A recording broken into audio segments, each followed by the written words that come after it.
पुण्याचे पालकमंत्री संजय शिरसाट यांचा असंवेदनशीलपणा समोर आलाय। संजय शिरसाटांनी उपोषणकर्त्याला थेट घरी बोलावून त्याला ज्यूस पाजलाय।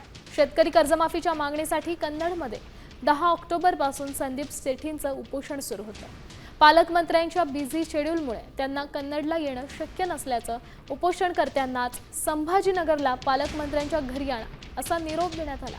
त्यानंतर उपोषणकर्त्याला संभाजीनगर शहरातील पालकमंत्र्यांच्या घरी आणून उपोषण सोडलं। दरम्यान चौफेर टीकेनंतर संजय शिरसाटांनी सारवासारव केले।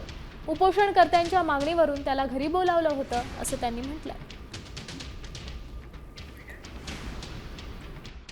संभाजीनगरचे खासदार संदीपांजी भुमरे साहेबांना हे कळवलं की कन्नडला असं उपोषण चालू आहे व त्यांनी त्यांच्याकडून ही माहिती पालकमंत्र्यांपर्यंत पोहोचवली आणि पालकमंत्री माननीय श्री संजयजी शिरसाट साहेब यांनी देखील तातडीनं माझ्या मागण्याची दखल घेऊन मला भेटण्यासाठी बोलवून त्यांना देखील असं वाटलं की काहीतरी शेतकऱ्याची तळमळ आहे।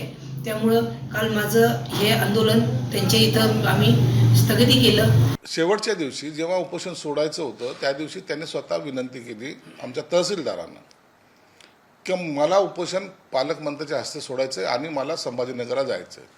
म्हणून त्यांनी केलेल्या मागणीनुसार तहसीलदारांनी त्यांना सन्मानाने माझ्याकडे बोलवलं आणि आम्ही बसून जवळपास अर्धा पाऊण तास चर्चा केली। नंतर त्यांनी उपोषण सोडलं। मुळामध्ये त्याचे वडील हे पूर्वी सरणीचे आमचे कार्यकर्ते होते म्हणून त्याचं माझ्याशी असलेलं एक वैयक्तिक टच म्हणा किंवा काय या भावनेतून तो आला होता। त्याच्यामध्ये कोणताही अहमपणा किंवा वेळ नाही असा कोणताही घटना नव्हती।